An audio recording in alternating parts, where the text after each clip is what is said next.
Ms. Mushasedi. Good morning, Chair. Good morning to you too. Good morning, Mr. Nciza. Good morning. Thank you. Good morning, Mr. Nciza. Morning, ma'am. Yesterday, we closed off with a discussion of Annexure PN2. Actually, before we go there, Mr. Nciza, please confirm that you still have both files, the witness statement and the annexure bundle in front of you. Yes, I do. Thank you. If we could then pick up with your witness statement. We were on page 11, paragraph 27. Page 11, paragraph 27. Please let me know when you're there. I'm there.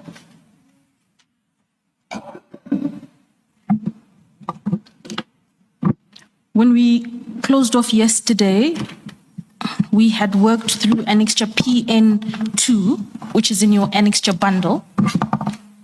It contained screenshots of a discussion between you and your superior, Mrs. Bashega.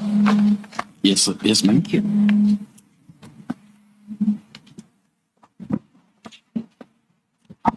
I don't need us to work through that again, but we can perhaps just provide a recap of where we closed.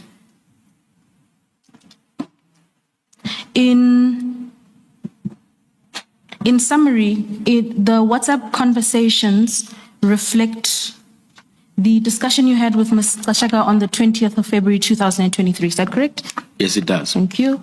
Wherein she raised with you a need for security in light of the disciplinary action that you intended to take, at least the suspension that you intended to take with respect to the Brigadier. Is that correct? Yes, it was in respect of the suspension. Thank you. If you... May I just ask this? Morning, Mr. Nciza. Morning. I had meant to ask yesterday, and it's because of what happens later, and in particular, the circumstances in which Mr. Mkhwanazi's suspension was uplifted, and then he was told to come back. So it is in that context that I asked the question. Where you say that Ms. Bashega expressed that, and if I don't want this thing, do something about it. You remember that evidence? Yes. Did you understand her to be reluctant or not to want to be part of the suspension decision and process? What did you understand of that? Thank you, Madam Commissioner. Indeed, my understanding was that she was reluctant because of the risk associated with the suspension itself. I didn't understand her to be reluctant in respect of the substance of the issues that pertained to the suspension, but it was the risk issue that she expressed more concern about. She did not express concern about the allegations themselves. Thank you. Thank you, Commissioner. Can I just follow up on that? On page 12 in the bundle, PN2. Yes, Commissioner. Are you there? PN2, page 12. Yes, I am. You say there we need to strategize around it. Our subordinates have horror stories. That's not me. Is it not you? That's her. That's Bashega, yes. Okay. And did you know what she was referring to? Because, I mean, at this stage, all you are dealing with is the suspension of a brigadier. Why would there be concern about safety of yourself or Bashega or other people at that stage? Forget about what happens later on. The concern about safety, if you read the commencement of the WhatsApp engagement, I had expressed a view that this matter is not going to be a simple disciplinary matter, because it involves a character who's outside of the institution, who is in the news, and is in the news for wrong reasons. So she also responded to say that indeed this is a very delicate issue, you know. Now, on page 12, you would see that she had firstly requested, or rather asked whether indeed there was a risk assessment conducted as per the WhatsApp on page 11 at 11:03. So the risk assessment was a key issue to her. But then she expresses another concern at 11:07 on page 12, where she says, but I don't want people penetrating my private space. Nah. I'm too private for Lama VIP who reports issues to some of our subordinates. So what she's talking about here, in the institution, under the Specialized Services Unit of EMPD, we've got the VIP Protection Unit that then would have guards or they call them inspectors. So everybody that is a VIP Protection Unit member is an inspector. Those inspectors are then allocated principals. Now, what Ms. Kashega was raising is to say these people have tendencies of relating the private life of their principals, you know. So she says to me that I'm a private person. I don't want to be guarded by these people because my issues will be known, you know, in the institution. And that is what she's trying to deal with. And hence, her response to my 1109 message that talks about strategies is informed by that concern that she has, you know, with regards to intrusion of a private life. You know. Yeah. Thank you, Commissioner. Thank you, Commissioner. Mr. Nciza, let's just make two important points here. If I could ask you to turn to page 9 of that exchange, page 9.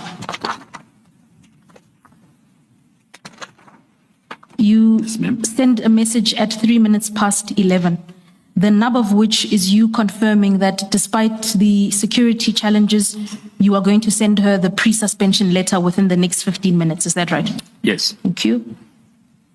If you then just turn over the page to page 10.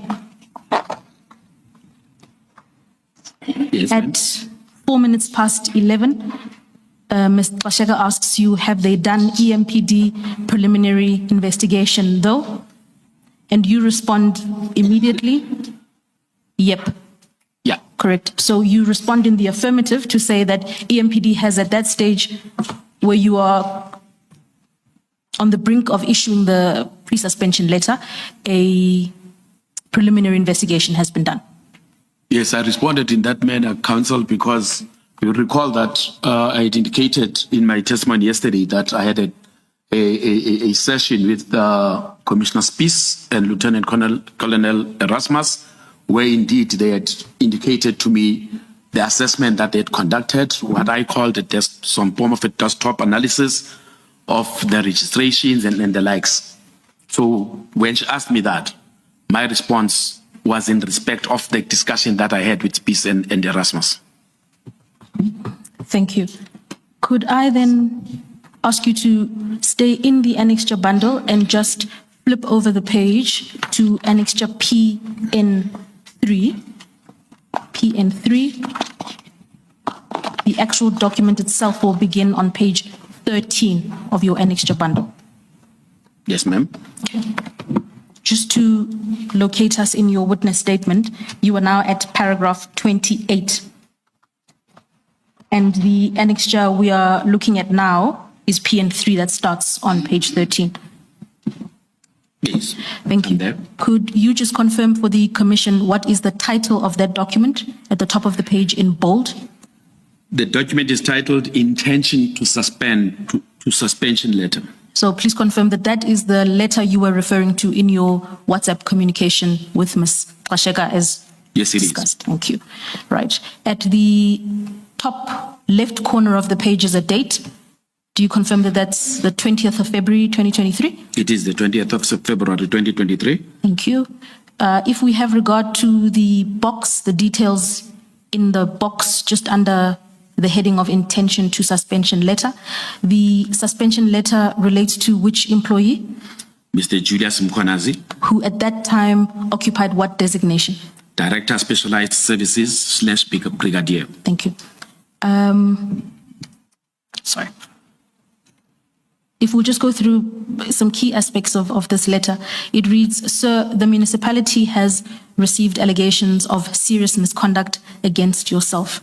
The allegations that have been received by the municipality relate to the following issues, and it lists 6 issues under there. Yes, ma'am.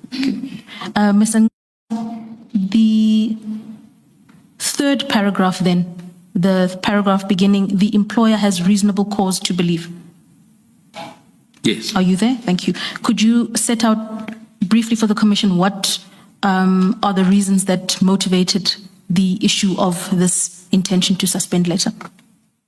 The suspension letter started off, of course, by enumerating the issues in terms of the allegations that existed at the time against Brigadier Mkhwanazi. Then the employer would this is the standard that we took from the collective agreement, that if you're going to suspend an employee, you must articulate that your suspension is in relation to these factors as per the collective agreement. So the factors that would inform the suspension would be 1, that his presence you may jeopardize the investigations that are required to be conducted on the matters raised above or herein. 2, you may interfere with potential witnesses. 3, you may commit further acts of misconduct. Yes. Thank you. And the paragraph right beneath. Ms. Nciza, what informed number 3? Mr. Chair, that our experience is that indeed when an employee who is facing allegations of misconduct, especially allegations of misconduct of this nature, the nature of these allegations was such that they might be continuous in their very, in the conduct of the employee. The registration of the vehicles, yes, had been done, but the fact that the registration continued, he might do certain things, and indeed he did do certain things that I will talk to further on, to misconduct himself further. It might happen. There are issues about dishonesty. And if indeed an employee interferes with documentation, that is a perpetuation of the dishonesty. So that's why we always have this to say, is there a potential for this employee to commit further acts of misconduct, which might be linked to the allegations themselves, or even his presence in the workplace might actually expose the institution to further acts of misconduct. Thank you. Thank you, Chairperson. Mr. Nciza, the final paragraph at the foot of that page invites the relevant employee to provide representations on why he or she should not be placed on precautionary suspension. Do you see that? Yes, ma'am. Indeed, and it invites them to provide those representations by the 22nd of February. Yes. Okay. Can I ask you then to flip over the page? Yes, ma'am. Right. Paragraph 5 at the top of the page requires the relevant employee to vacate the premises of the employer with immediate effect. Do you see that? Yes, ma'am. Thank you. Could I then ask you to identify the first signature that appears under yours faithfully? The first signature, Commissioners, is my signature, Xolani Nciza, DH Employee Relations. Followed by the signature beneath, please, belonging to? The second signature belongs to Linda Xashega, who at that time was the acting HOD HR. And then please identify the final signature, the third from the top on page 14. The final signature on the document is an acknowledgement of receipt signature. The person that printed his name, J.D. Mkhwanazi, and had signed and also dated the document. Please provide the date. The date is the 21st of February 2023. Thank you. Are you giving the letter? Yes. Okay. Maybe then let me ask my question. In the first page at 13, page 13, you've got Roman figure 3 and 4, and the allegation of gross dishonesty and possible corruption by receiving a donation in excess of the limits prescribed by council. And then the second one says allegations of violating council policy by not declaring the donation. Now, the evidence so far that we have had that relates to a donation is about printing material of about 300,000 rand by KVIP. Is that what this refers to, or it's a different, in your recollection? I realize it was in February 2023 when you signed this. If you can recall, was this something different to this printing material for cadets in the amount of about 300,000? The allegation that was brought to our attention was framed in these terms, Madam Commissioner. Remember, at this point, we as the Labour Relations or Employee Relations Unit and HR per se were not seized with the actual investigation report that would have then detailed what exactly the donations were about. But on this day, when we crafted this letter, it was on the basis of the submission from the department to say that was a donation, but the nature and form of the donation was not clarified at that particular point. And then secondly, in page 14, where you say he's required to vacate the premises, that very last paragraph there, the paragraph doesn't say to him, which we have had happened to Chief Mapiyeye and to Commissioner Spies. It doesn't say to him he must surrender his tools of trade, his firearm, and his computer. Does that mean he was allowed to keep this when the other two were told to hand in even their firearms? What does this mean? Perhaps, Madam Commissioner, I can start off by indicating that what happened with Chief Mapiyeye and Commissioner Spies was not the standard process. You know, this is a pre-suspension letter. It's not a suspension letter. The person is not suspended. You know, this is a letter that says there is a view that the employer has taken that we should suspend you. However, we must give you an opportunity to present, make representations why you should not be suspended. So at this point, you're not suspended. So there's no basis for me to say hand over things when you're not suspended. You know, and we use this paragraph on page 14. You know, we remove you indeed from the premises so that you go and actually concentrate on crafting your representations, but also to ensure that there is no malfeasance that happens in the process. Because the minute a person receives this, and again, it's experience, you know, we give an employee this, and then you hear from witnesses or from other colleagues to say that, hey, you know what, this person was doing this person was at the office looking for files and all sorts of things. So we prefer that you move away, but taking tools of trade is premature. You know, hence, I would not put that in a pre-suspension letter because you are not suspended.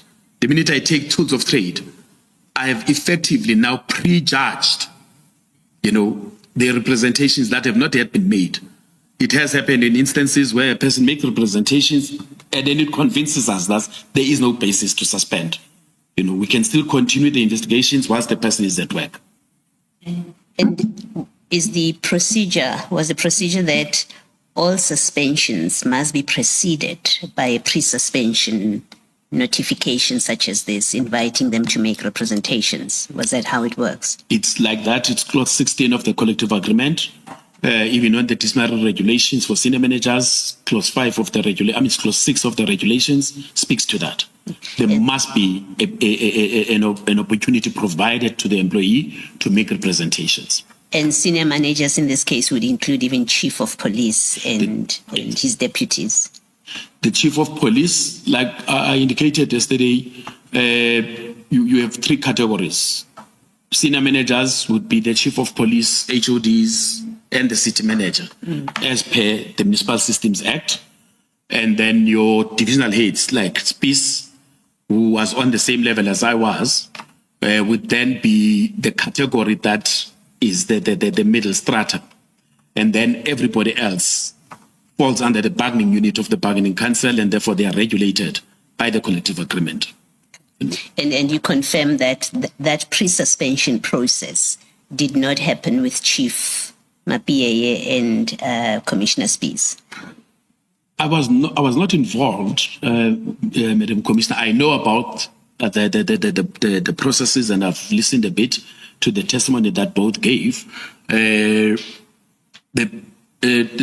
process that happened is exactly as stated in the collective agreement. I mean, in the regulations for chief of police, provide an opportunity for representations to be made. You know, and my understanding is that that did happen. Okay. But what I find fault with what happened is the issue of then taking tools of trade before a determination is made. Okay. Well, we've heard from Commissioner Spies yesterday that he had attended an arbitration as a witness for the employer, and then it is at that he was told you are on suspension. So it sounds like with him, at least, I don't remember Commissioner Chief Mapiyeye's evidence on this issue, and we'll accept you saying it happened there. But Commissioner Spies seems to have had a completely different experience. Do you have any personal knowledge of that? Like I say, by the time all of this was happening, I was no longer in the institution. Okay. No, I remember but that. if it happened that way, it was wrong. Okay. Thank you. Thank you, Ms. Thank you, Commissioner. Mr. Nciza, we've then wrapped up with respect to Annexure PN3. Could I ask you to stay in the Annexure bundle and then proceed to the next Annexure PN4, which begins on page 15?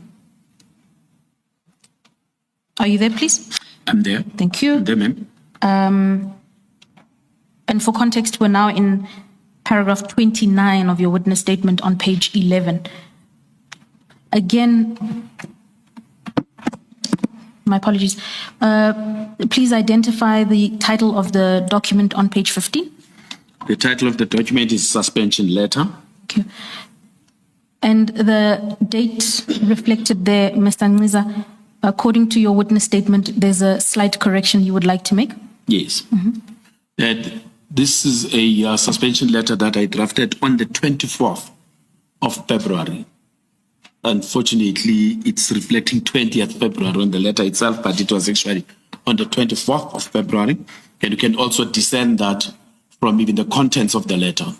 The letter could not have been drafted on the 20th because the letter refers to an event or process that had occurred on the 22nd. Okay. I'll take you to that specific part of the letter now, but can you confirm that the suspension letter relates to Mr. Julius Mkhwanazi? Yes, it does. Thank you. Mr. Nciza, the first paragraph of the letter, could I invite you to read that first paragraph, please? Beginning the notice of? The notice of intention to suspend you issued by the municipality on the 21st of February 2023, as well as your written representations dated the 22nd February 2023. So we can glean from that first paragraph that Mr. Mkhwanazi made written representations in response to the pre-suspension letter on the 22nd of February 2023. Yes, he did. And therefore the date of the suspension letter therefore could not be the 20th of February 2023. Is that correct?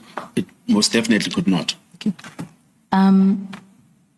In paragraph 2, the letter then responds, or the letter then says, the notice served upon yourself called for submissions of written representations in respect of a determination of whether to suspend you or not. Do you see that? Please. Thank you. please read the contents of the third paragraph? The third paragraph, Yes, the please. submissions. Indeed, yes. The submissions received from yourself do not in any shape or form provide reasons why the employer should not place you on suspension. And you then cite the authority for that in the next paragraph? Is that correct? Yes. My apologies. And in paragraph 5 provides that the employer hereby suspends you from work pending the investigation and conclusion of any possible disciplinary proceedings that may ensue in terms of the provisions of the disciplinary procedure collective agreement. Is that correct? Yes. Thank you. And you then set out the reasons there warranting the suspension. Yes, ma'am. Thank you. Paragraph 6 then at the foot of the page sets out the conditions that apply in respect of the suspension. Yes, ma'am. Can I ask you to flip the page then to page 16, Yes, ma'am. where I'll ask you to again identify the respective signatures on that page. The signatures that are on page 16, commissioners, are myself, Xolani Nciza, DH Employee Relations, Ms. Linda Tasheka, Acting HOD, Human Resources, and acknowledgement of receipt by J.D. Mkhwanazi with his signature and the date that he had received, which is the 24th of February, 2023. Ms. Nciza, if I may confirm then, the date of signature of the suspension letter would then be the 24th, correct? Yes. Right. And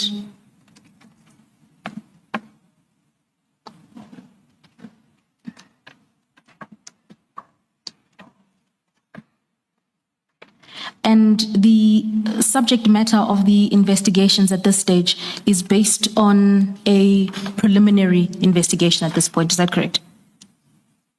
Sorry, ma'am. The allegations under consideration at this point are based on the preliminary. Yes, the Yes. allegations that make up the subject matter of the suspension at this point are based on the preliminary investigations that have been reported to you at this point. Yes. Thank you.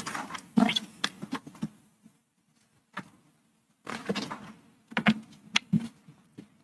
Could I then ask you to turn to page 12 of your witness statement? Could we go back to that file? Page 12 of the witness statement, and you are in paragraph 30. Yes. Indeed. I am. Thank you.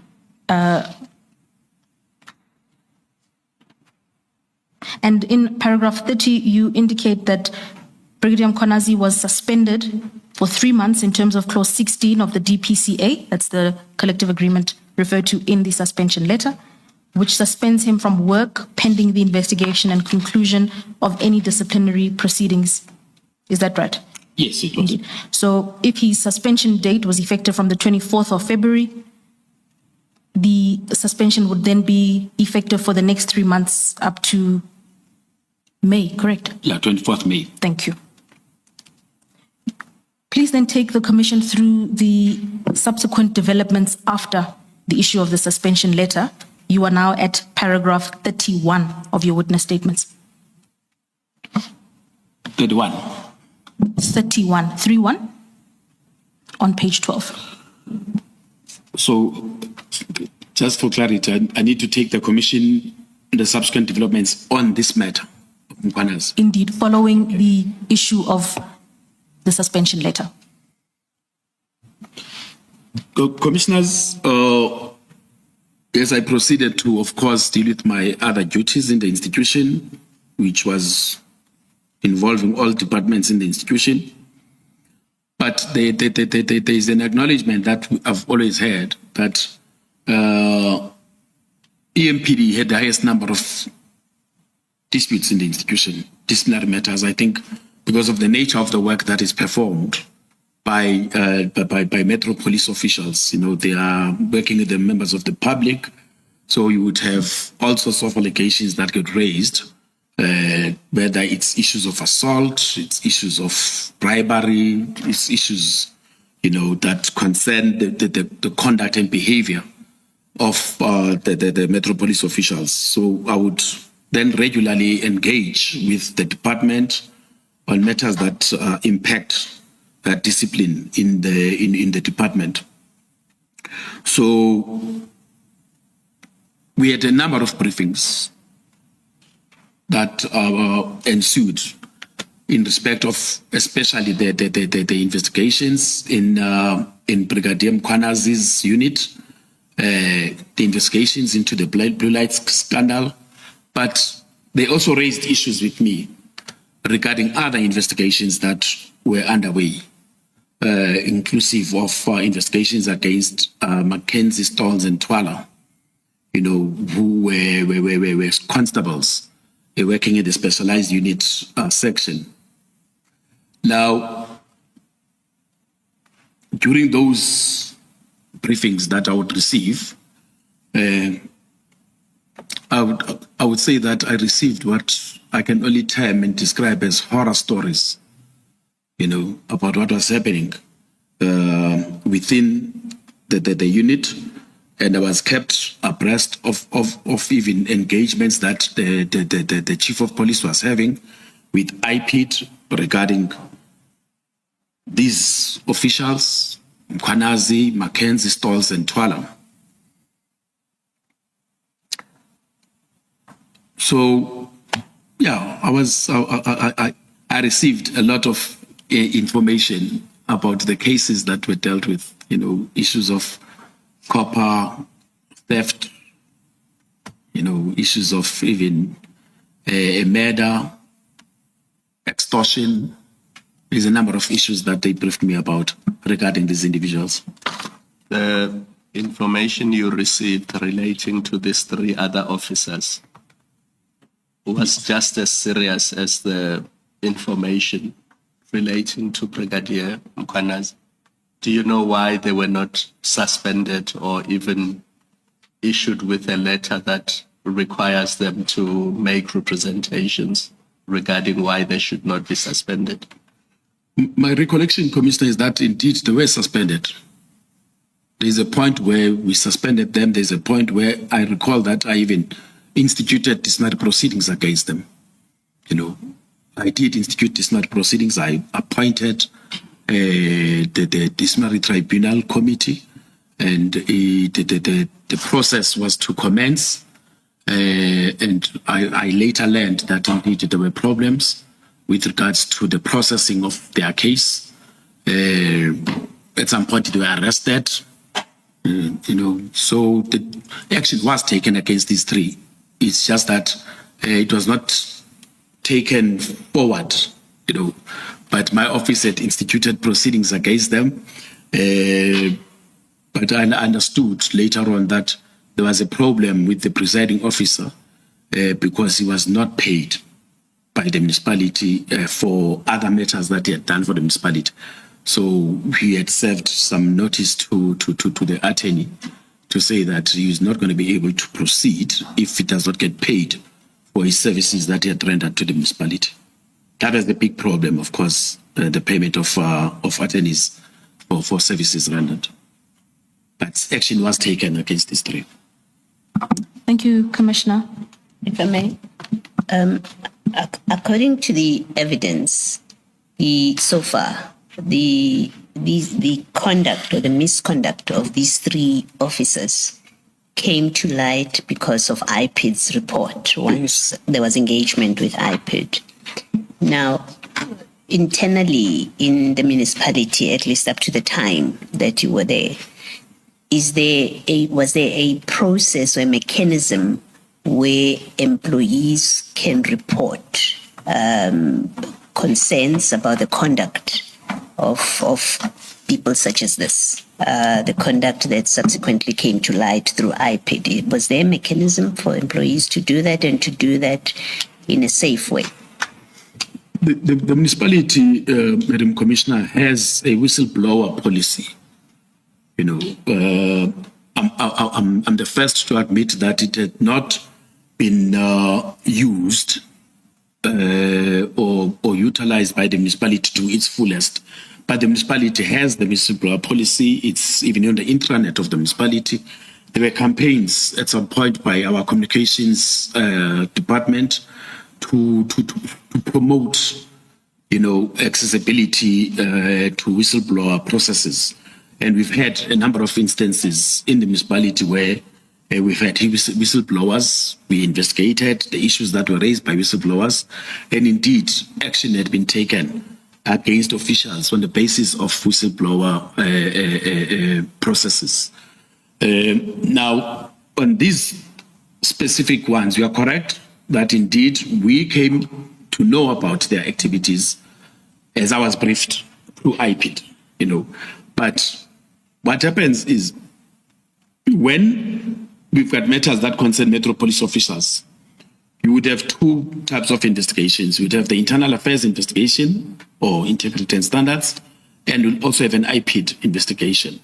Now, if you have an IPID investigation, the department would then do a cover letter in that form that says we've got this investigation with its annexures, therefore bring it to me, but I would need something from the department because the department has to take ownership.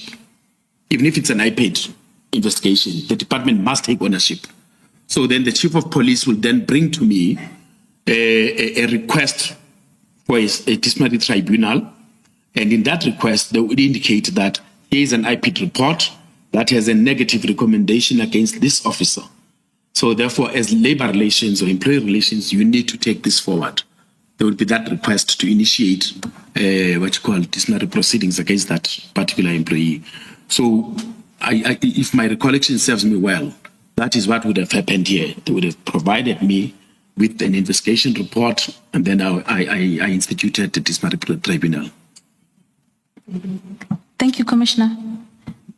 Just to close off this aspect of your evidence, Mr. Nciza, at the end of paragraph 34, the last sentence then, you confirm that you were informed that in addition to investigating these criminal offences, the ones discussed above, IPID was also investigating the role of Brigadier Mkhwanazi in the Blue Lights scandal. Is that correct? Yes, it was. And that in the paragraph above 33, you were informed that even though your discussion related primarily to the issue concerning the blue lights, the IPID discussions had revealed that there was a broader problem involving further police officials, and that was brought to your attention.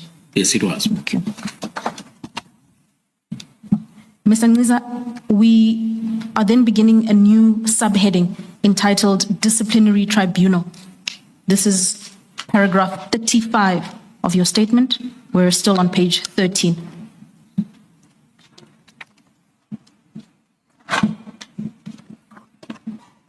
Once you are at paragraph 35, I'm there. thank you. Could you please describe to the Commission the developments of that day? Paragraph 35. Thank you, Council.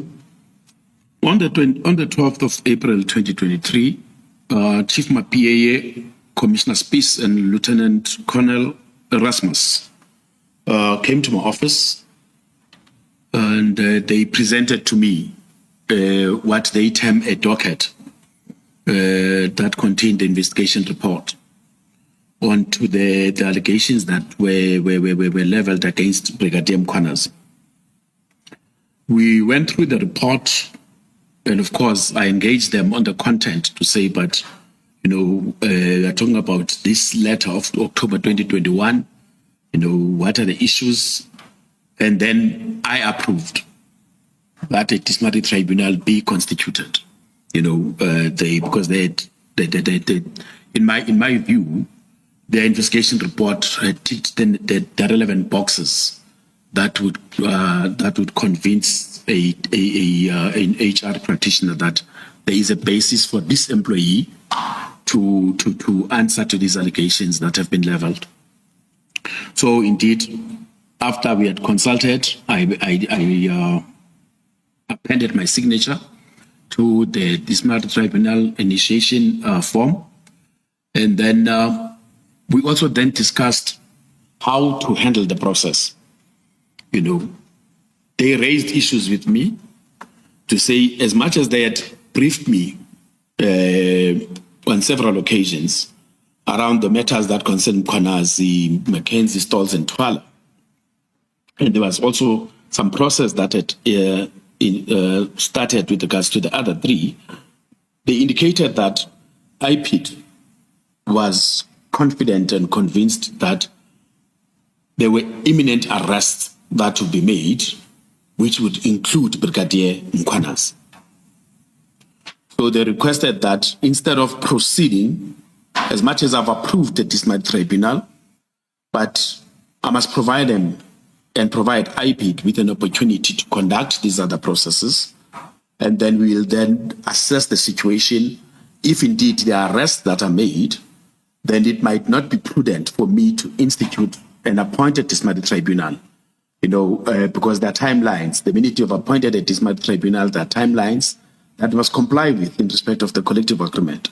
So we need to play this in a manner that we're able to ensure that we don't incur even some fruitless expenditure, because it appoints a Disciplinary Tribunal for a matter like this, and then people start working, and then the person gets arrested. You can't even proceed with the disciplinary inquiry and still be expected to pay for the services that you would have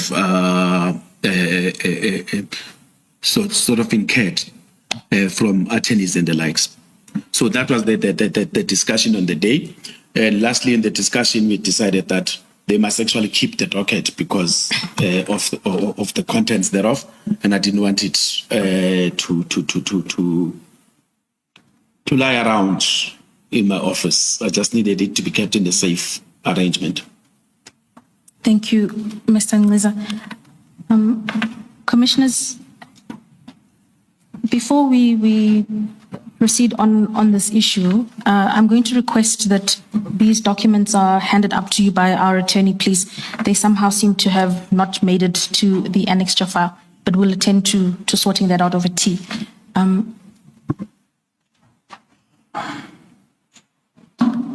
you.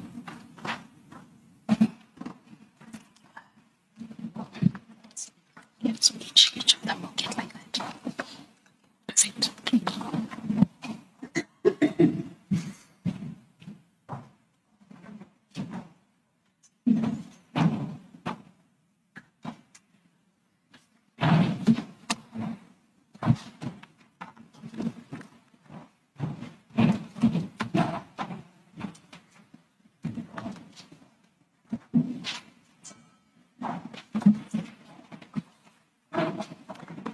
Thank you, Commissioners. The documents presented to you are numbered 15A and 15B, and we'll paginate them properly and insert them at the right place in your files. For now, we're going to make reference to them in this course of Mr. Nciza's evidence. Mr. Nciza, could you confirm that you are in possession of the two documents handed up to the commissioners? 15A is titled Directive for Implementation of the New DPCA. Do you have that document? Dated the 15th of February 2018. Thank you. Yes, I have it. Thank you. And then the second document is a document from the South African Local Government Bargaining Council, Circular number 1 of 2008. Do you have that document? 2018. 8th of February 2018? Yeah, Thank I you. have it. Thank you. Thank you, Commissioners. Okay. Mr. Nciza, could we then turn to, if we could take a few steps back and return to paragraph 36 of your witness statement, where you say, I concluded that there was indeed a case warranting that a disciplinary tribunal be constituted. Do you see? Can you confirm that? Yes. Okay. If I could ask you to have regard to circular number 1 of 2018, that's the DPCA itself. Yes, I have it. Thank you.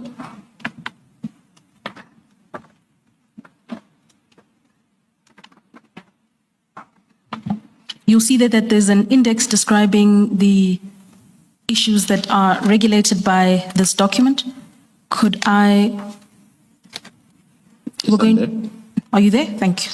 We're going to focus specifically on clause 7, which relates to disciplinary procedures, in this case, as they regulate a municipality.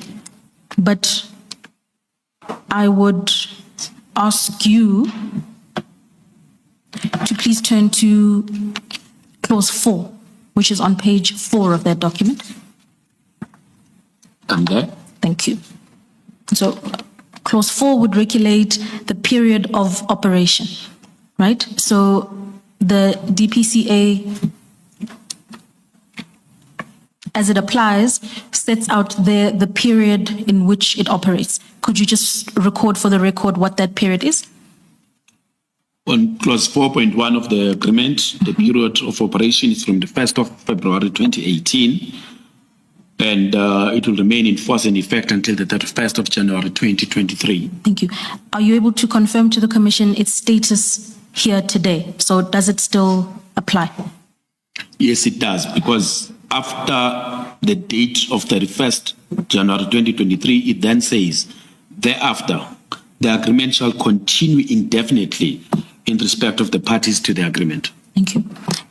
And for completion in respect of this document, the DPCA is the same document that you reference in your witness statement as providing for the suspension. In particular, you cite the letter of suspension cited clause 16. Is that correct? Yes, it is. Yes. So the document regulates several processes from a bargaining council level, and we will consider specifically the issue of disciplinary procedures. Is that right? Yeah. Okay. Mr. Nciza, I'm then going to ask you to turn in the same document to clause 7, which begins on page 5, clause 7. Yes. Okay. I'm there. And clause 7 is entitled Disciplinary Procedure. Could you read into the record the contents of clause 7.1, please? An allegation of misconduct against an employee shall be brought before the municipal manager or his authorized representative for consideration and decision. Thank you. And who is an authorized representative in this context, in the Eguruleni context, as an example? Like I said yesterday, commissioners, how we apply this collective agreement in the municipality, we have sort of categorized it. You know, you would have an authorized representative, as envisaged in clause 7.1, would be the head of department. But an authorized representative, as you go on with the collective agreement, would change. You know, it's not a one person. It's not one person. In other municipalities, you might find that it's the municipal manager or this particular person will be responsible for all the issues that concern a collective agreement. But in our city, we didn't do it like that. We sort of decentralized the processes in terms of our delegations matrix. So in terms of 7.1, it would be the head of department as an authorized representative. Thank you. See, paragraph 7.2 reflects a principle then that disciplinary proceedings are to proceed promptly without undue delay. Is that correct? Yes. Indeed. Then paragraph 7.3 provides that if the municipal manager or his authorized representative is satisfied that there is a prima facie cause to believe that an act of misconduct has been committed, he may institute disciplinary proceedings against the employee concerned. Is that Yes. correct? Okay. Could you just briefly explain how that applies in practical terms to the Commission? In practical terms, this would be, you have an allegation of misconduct that has been received in the department. The department then, in terms of the consideration of the allegation, the department would then institute an investigation. And having instituted the investigation, having then received the outcome of the investigation would show that there is indeed a prima facie basis for you or prima facie cause for institution of a disciplinary process. So then the department would submit to my office. Once they've got that prima facie cause, then they would submit. They would not themselves institute the disciplinary process. Could I ask you to turn to the next page?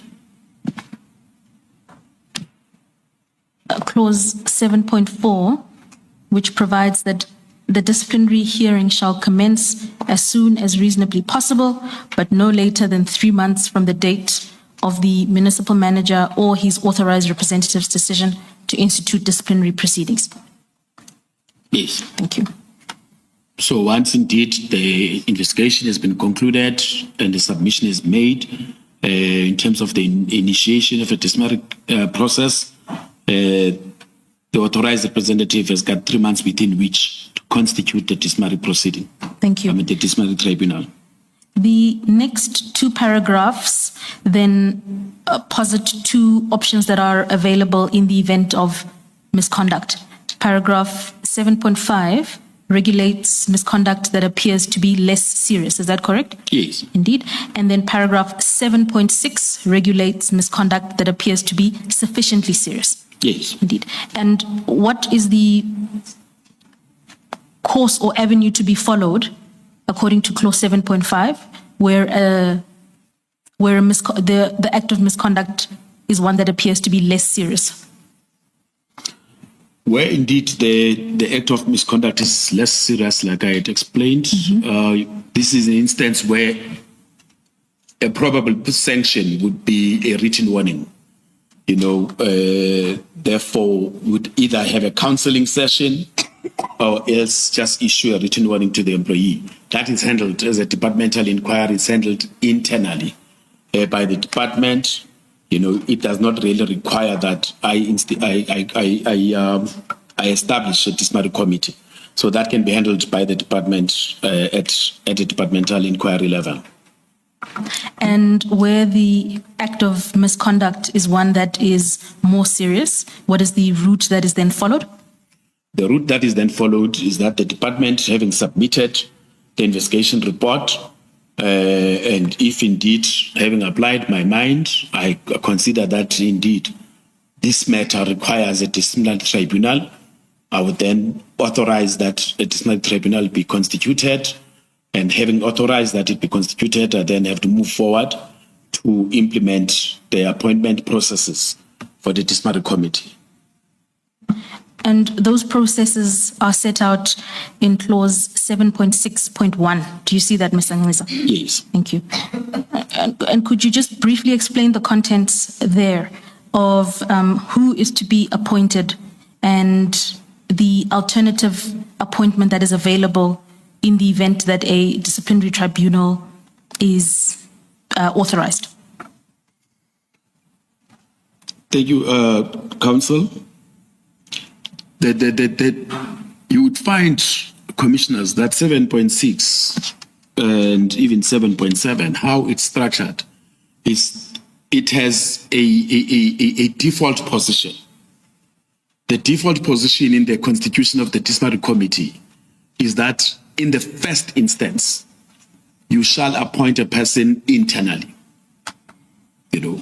and in respect of this, what we did as an institution in my tenure as the divisional head, we had a panel of people that were trained as presiding officers as well as employer representatives.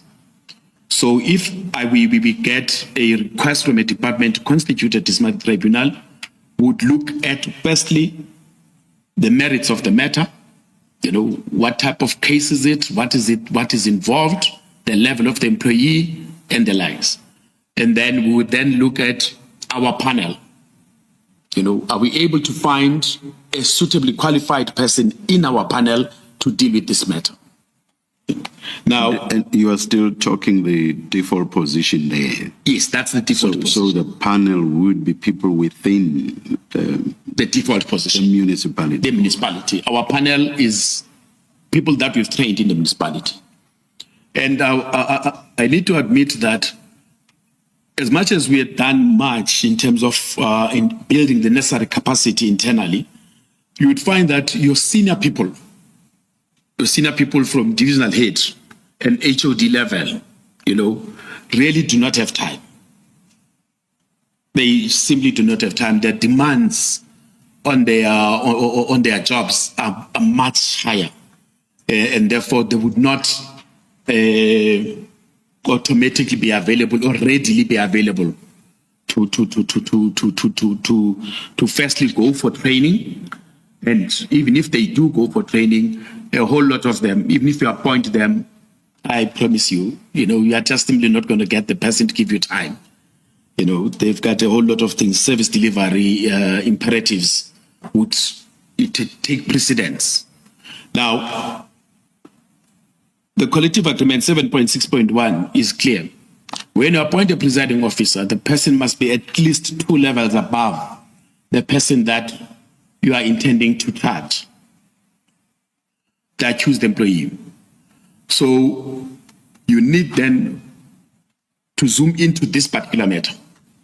If you were to appoint a person internally, you would have to appoint an HOD, because the brigadier level, and you will see in the suspension letter, it states that it's a C17. The C17, in terms of our job evaluation processes in the municipality, was the highest level that was evaluated for your bargaining unit employees, for your permanent staff establishment. I'm sorry to interrupt you, Mr. Nciza. Ms. Mkhwanazi, do we want to discuss the terms of this agreement as generally as we are now, or do we want to zoom in on what was relevant to the case of Brigadier Mkhwanazi? Thank you, Chair. Yes, our aim is to discuss the two of the documents in the context of what was relevant here in 2 respects.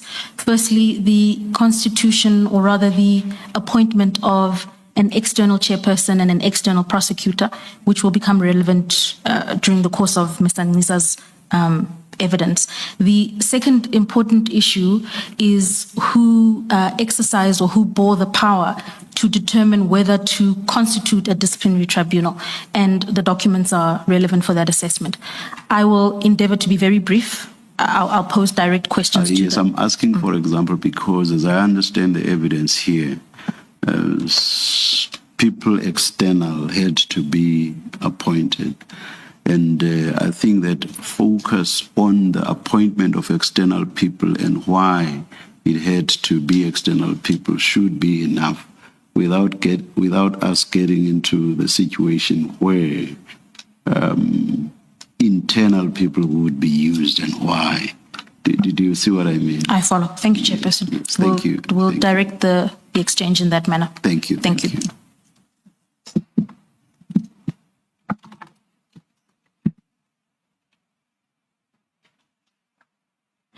Mr. Nciza, then my final question with respect to the collective agreement would be in respect of clause 7.6.3. You've indicated then that as a general rule, when constituting a disciplinary tribunal, the effort would be to obtain an internal candidate to act as a chairperson or as a prosecutor. Is that correct?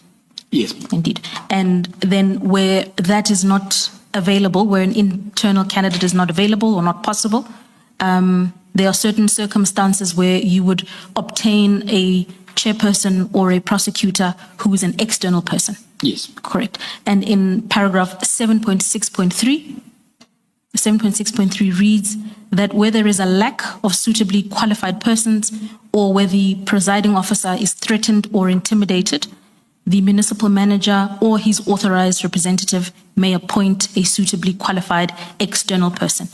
Is Yes, that ma'am. correct? Thank you. Yes, ma'am. And is it then fair to say that that exception or that alternative applies to the appointment of a chairperson as well as to the appointment of a prosecutor in a disciplinary tribunal? Yes, it does. It's just that with regards to the appointment of a prosecutor, the collective agreement provides for additional considerations. And what would those be, briefly? Whereas the collective agreement does not speak to the presiding officer in respect of legal practitioners, it speaks to legal practitioners in respect of a prosecutor. And the fact that if you are to appoint a legal practitioner, then there should be an agreement between the parties, or alternatively, you should then apply to the presiding officer for the legal practitioner to represent the municipality. Thank you. But, and just to confirm then, that even with respect to a prosecutor, where a suitably qualified person is not available, or there is an issue, a concern around a threat or intimidation, an external prosecutor may be appointed? Yes. Thank you.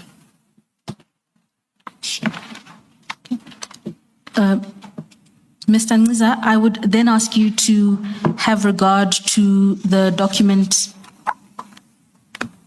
numbered as 15A. Which one is that? It's the document with the subject Directive for Implementation of the New Disciplinary Procedure Collective Agreement. I have the document, but it's not numbered. My apologies. You can just number that 15A. It shouldn't be, it's all right. We'll handle it for you over the tea break. It's all right. I'm on it. Thank you. And just to confirm, that document is a memorandum issued to all HODs and employees, and it cites their two unions. Do you confirm that? Yes. Indeed. Do you please confirm where the document originates from? It originated from the HOD HR, Head of Department HR. Thank you. And the emblem on the top right of the document reflects that it applies to which particular entity, please? City of Ekurhuleni. Thank you. And the date is? The date is the 15th of February, 2018. Thank you. Which is subsequent to the circular you've just taken the commission through? Yes, ma'am. Thank you. Could you just explain briefly what the purpose of this document is and how it is to be considered in light of the circular we've just discussed? This document talks to the internal arrangements that I had spoken to earlier on, in terms of how we as the City of Ekurhuleni implement the disciplinary procedure that is contained in Clause 7 and other clauses of the collective agreement. Thank you. Mr. Nciza, could I ask you to turn to paragraph 5 of that document, please? Paragraph 5. Yes, I'm there. Paragraph 5 is entitled, "The following principles shall underpin the implementation of this DPCA." Yes, ma'am. Paragraph 5.1 reads, "An allegation of misconduct against an employee shall be brought in writing to the city manager or his authorized representative." Is that right? Yes, ma'am. And the authorized representative in this case applies to who? You indicated that it might change in certain contexts, but here, within the context of an allegation of misconduct, Would be the HOD, would be Head the of HOD. Department. And based on our current facts under discussion today, that would be, for example, Chief Mapiyeye. Chief Mapiyeye, yes. Thank you.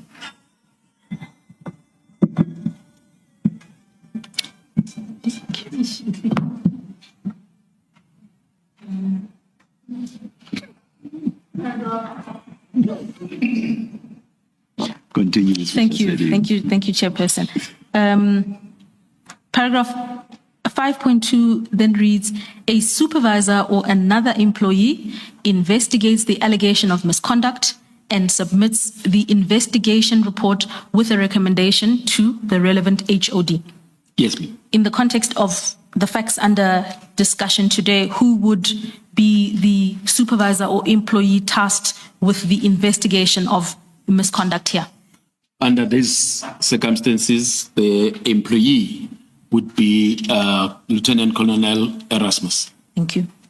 Who you confirmed earlier is from the Integrity and Standards Division. Thank you. Yes, ma'am. Paragraph 5.3 then sets out the next step, and it says, upon receipt of the investigation report, the relevant HOD, who I now understand to be Chief Mapiyeye, shall complete and submit the disciplinary initiation request form to the DH Employee Relations for the initiation of the disciplinary proceedings. Is that right? Yes, ma'am. Thank you. So, in terms of this paragraph, Chief Mapiyeye should then, it contemplates that Chief Mapiyeye shall then complete and submit the disciplinary initiation request form to the DHER, who is Myself. Thank you. And critically, it says initiation request. Indeed. Yes. Indeed. And then for completion on this note, paragraph 5.4 says the office of the divisional head ER shall identify and appoint a presiding officer and employer representative. Is that right? Yes, ma'am. Thank you. So, Mr. Nciza, these documents then read together set out a procedure for the institution of the constitution of a disciplinary tribunal. Is that correct? Yes, ma'am. With the idea that an allegation is presented to an HOD, who then appoints someone to investigate the allegations and submit a report, and that report is then accompanied by a request to yourself for the initiation of disciplinary proceedings. Is that a fair reflection of the content of the documents? Spot on. Yeah. On that note, could I then ask you to have regard to your witness statement again, where we are now on paragraph 38. Paragraph 38, please.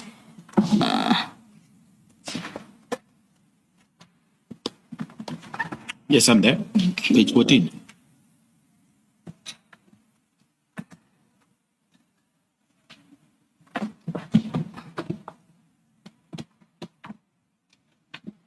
And at paragraph 38, you say there, on the same day, I signed the approval of the recommendation to constitute the tribunal within 3 months. Is that correct? Yes, ma'am. Thank you. You make reference there to an annexure PN6.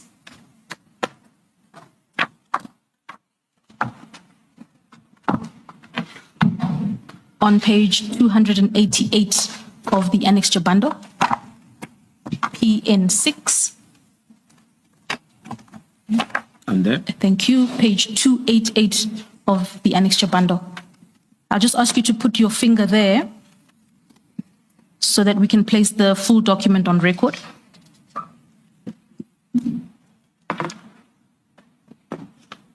If you flip one page back to the front of the document, On page 287. 287. Yes, please. 287, one page back, Yeah. is the first page of the document, and it is titled Request for Disciplinary Tribunal. Is that correct? Yes, ma'am. Thank you. At the top of the page, it is directed to yourself. Is that correct? Yes, ma'am. It originates from the Chief of Police, Mr. Isaac Mapiyeye. Is that so? Yes, ma'am. Who you've identified as the HOD referenced in the documents we've discussed? Yes. Thank you. The document then sets out that an accusation of misconduct is brought in terms of the disciplinary procedure against Mr. J.D. Mkhwanazi as the employee. Is that correct? Yes. Thank you.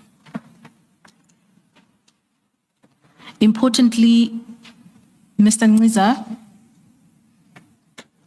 the document continues to identify the nature of the alleged misconduct, but I would ask you to return to page 288, to flip over to page 288.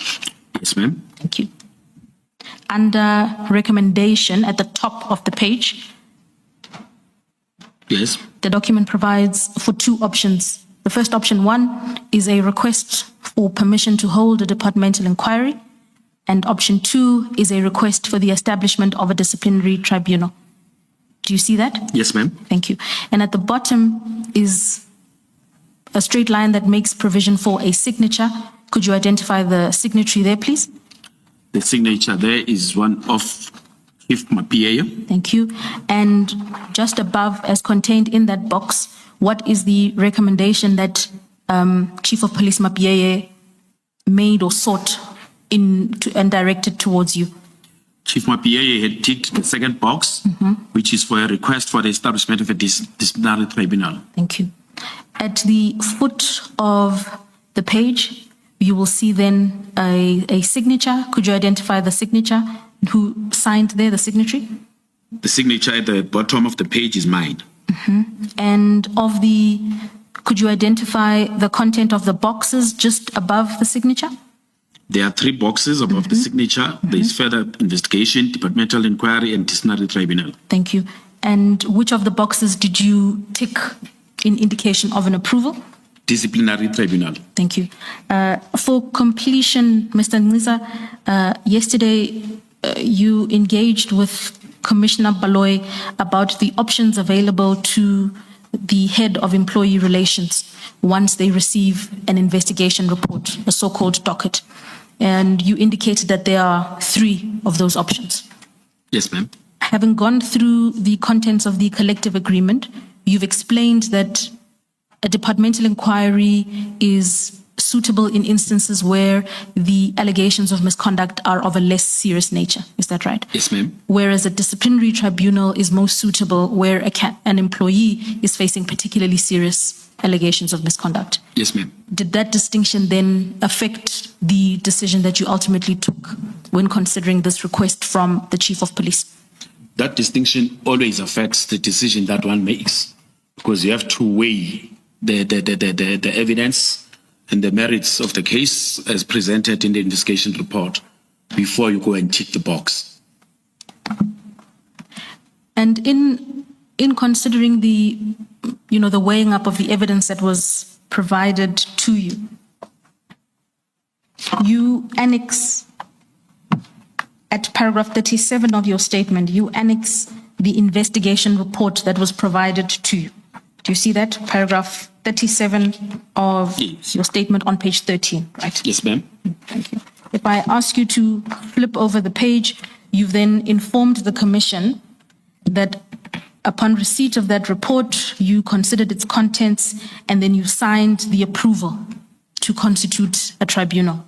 Yes, ma'am. Indeed. And in the paragraph immediately thereafter, you set out briefly the justifications for why you were minded to sign the recommendation to constitute the disciplinary tribunal. Yes, ma'am. Thank you. Now, Mr. Nciza, the Commission has, over the course of the past few days, heard extensive evidence from Commissioner Spies as well as Chief of Police Mapiyeye about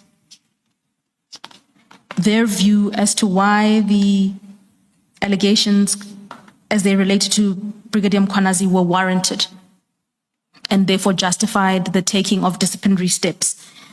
But you also set out in your own view what motivated your decision to constitute that disciplinary tribunal. Could I ask you then to turn to paragraph 39.1, paragraph 39.1 of your witness statement? Are you there? Yes, I'm there. Thank you. If I can assist you, please turn to page 36 of your annexure bundle, page 36. 36. Yes, please.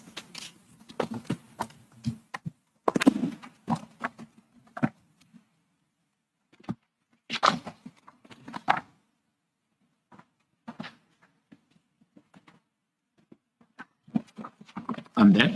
Thank you. So, to locate this discussion in the context of your annexure bundle, you've annexed annexure PN5, which is the investigation report. Yes, ma'am. Thank you. You've confirmed that that is the report that was provided to you on Yes, the it 12th of April. Thank you. And that it is the report that was provided, or rather prepared by Colonel Erasmus. Is that correct? Yes, it is. Thank you. You don't need to go there, but on page 21 of the annexure bundle, it sets out a list of documents that are relied upon in the compilation of the investigation report. Okay. Okay. Yeah. So if at any stage you require assistance in navigating those documents, I'll assist you. Okay. Great. I'll also note for you, Mr. Nciza, that the docket or the investigation report provided to you is some 250 pages, so it's a comprehensive document. But you've done the task of isolating several documents that you wish to talk through today. Is that right? Yes, ma'am. Right. So with that overview provided, could you then go to page 36 of your annexure bundle, page 36? Yes, ma'am. Isn't there, Ms. Mkhwanazi, a more legible copy of this? I apologize, Chairperson. That's the quality as best we provided can- to us. yeah. Yes, indeed. Is the one on page 54 the same as the one on 36? 54 seems to be much better. Not by Thank much, but slightly. Thank you, Commissioner. It's larger. That is much better. Thank you. Mr. Nciza, you've been graciously assisted by Commissioner Khumalo. Please turn to page 54 of the annexure bundle, page 54. Oh, yeah. Got it. Thank you. Right. Now, in paragraph 39.1 of your witness statement, Yes. yes, you set out briefly there one of the considerations that motivated you to constitute a disciplinary tribunal. Could you please take the commission through that? Thank you, Counsel. Commissioners, my reflection on this letter was what jumped out, first and foremost, is the usage of two titles. You know, at the bottom of page 54, you find that there is J.D. Mkhwanazi with a signature, and then it's Acting Deputy Municipal Police Commissioner / Brigadier. Now, I've been in HR management for more than 20 years. That does not happen. When you're acting in a position, you perform both functions, you know, of the substantive post and the acting position. So if you're going to write a letter in your capacity as Brigadier Mkhwanazi, you write the letter and you sign it as Brigadier Mkhwanazi. Because the delegations, the authority that are in the position of Brigadier are clearly defined. And you can exercise authority up to a particular point as Brigadier. But then when you are acting in your superior's position, you then assume the delegated authority that resides in that position. So if you're going to write a letter, you must distinguish who is writing the letter. Is it the Brigadier who's writing the letter? Or is it the acting commissioner who's writing the letter? Because then if tomorrow there is there's litigation about the letter. Mr. Nciza, but he still was a brigadier, was he not? He was a brigadier. Aren't you reading too much then into this? Was he not merely indicating his rank, that he is a brigadier? With all due respect, Commissioner, it doesn't work like that. It doesn't work like that, you know, because, like I say, different positions carry different authority. So if I am the manager, collective bargaining, and I'm acting as DH, employee relations, if I write a letter that is within the scope of my function, my substantive position as manager, collective bargaining, I will indicate that this, because it talks to my substantive position. But if I'm writing a letter that speaks to the acting position that I'm busy with, that I'm acting in, then I must indicate that. The acting policy of the municipality states very clearly that when you are acting, you perform both roles. You must perform the role of the manager as well as the commissioner. But would you completely discount the possibility that he could merely have been indicating his rank and nothing more? Would you completely discount that possibility?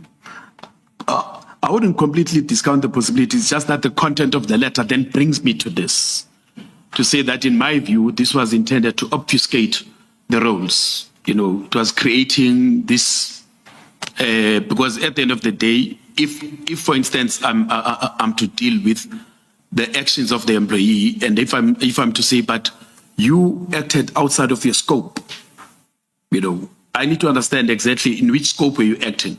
Were you acting as the brigadier or were you acting as a commissioner? All right, I'll leave it there.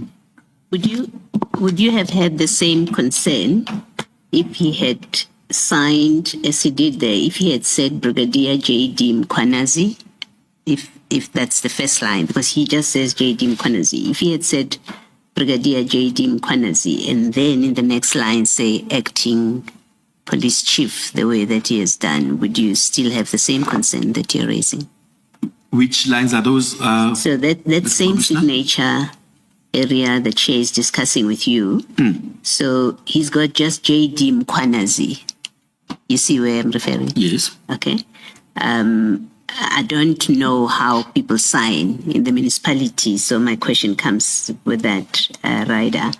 If he had said it at the bottom there, if he had said Brigadier J.D. Mkhwanazi, so he describes himself, the title and name, Brigadier J.D. Mkhwanazi, and then in the next line, he then says acting deputy police something. Okay. Sorry, I can't see a thing at all here.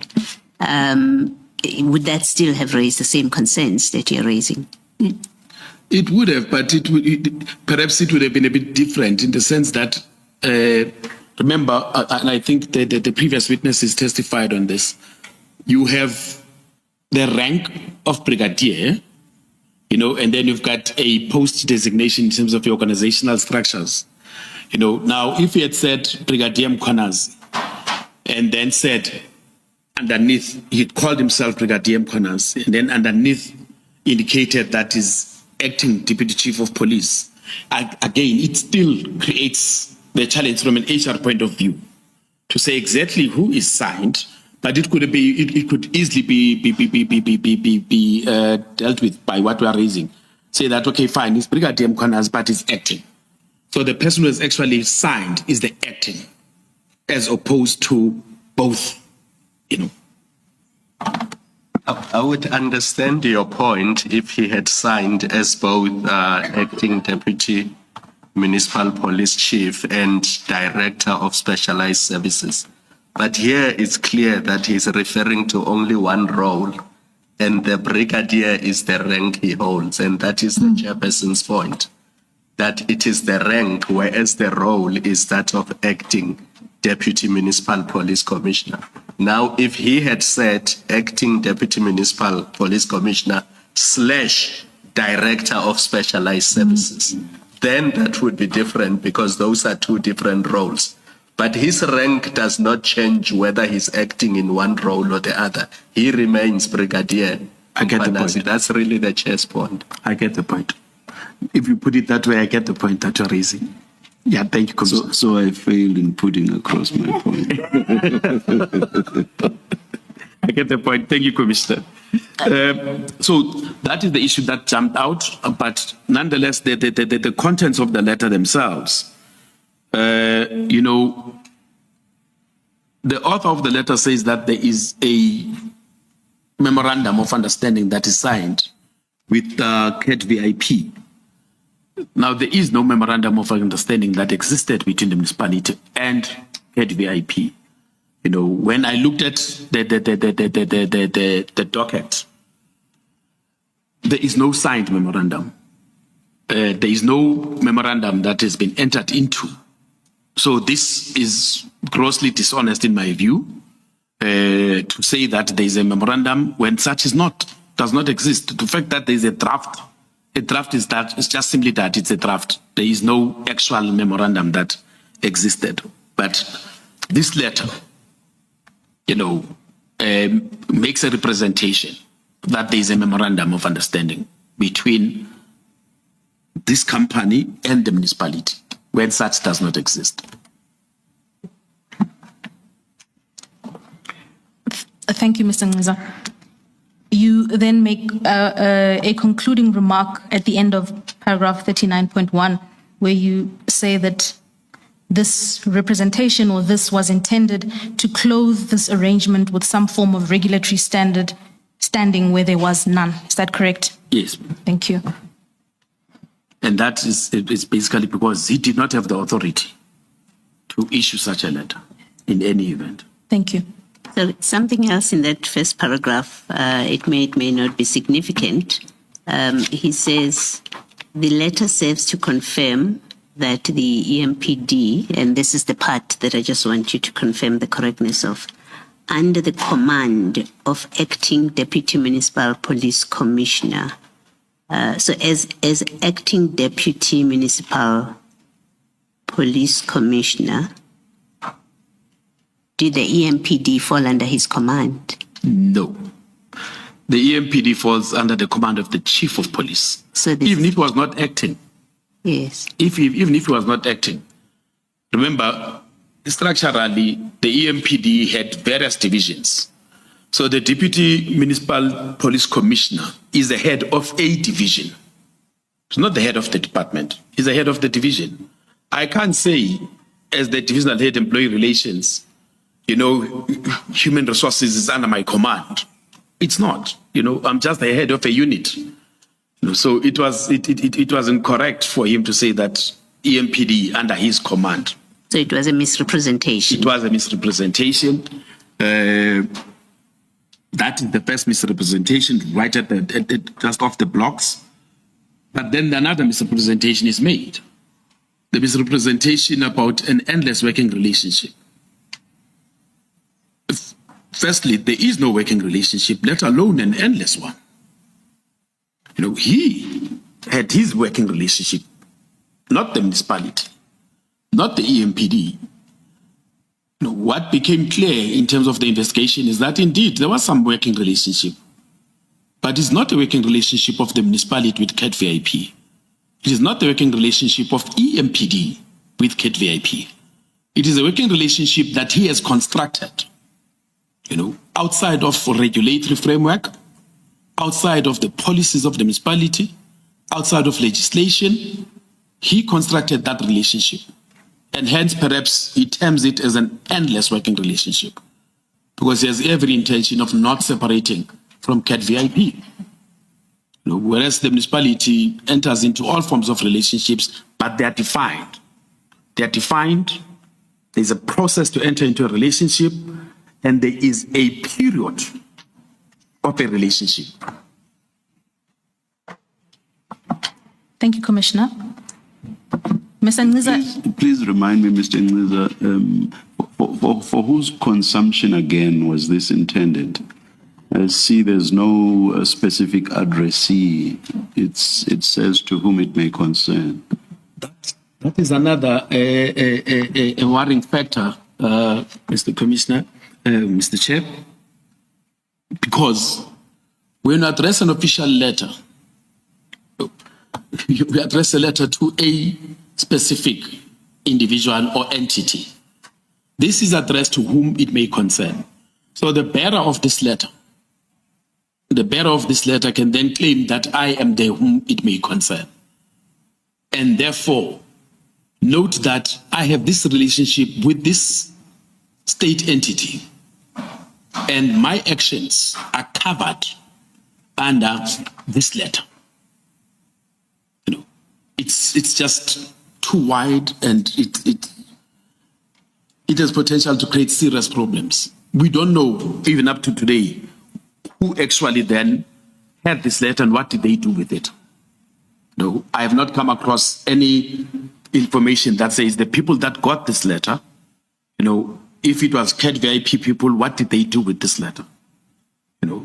And that's a scary thought that a letter of the municipality can be in the hands of individuals, so that even if they get into a roadblock, even if they get into all sorts of other situations, they will not be checked. They'll just simply say, but we are in a relationship with the EMPD. You can't touch us. And it is, when you say they, it is these vehicles. So this letter lists vehicles. Yes. So if any one of these vehicles got into a situation such as you're describing, they would show this and say, I am that vehicle. I'm this vehicle, and therefore working for the municipality. I'm clothed with this, what you call protection, if you want to call it, but effectively, because I've got this relationship and therefore I work with the EMPD and I do these things with the EMPD, so who are you therefore to obstruct me? It will be as if you're obstructing police. Let us adjourn and resume at 11:15.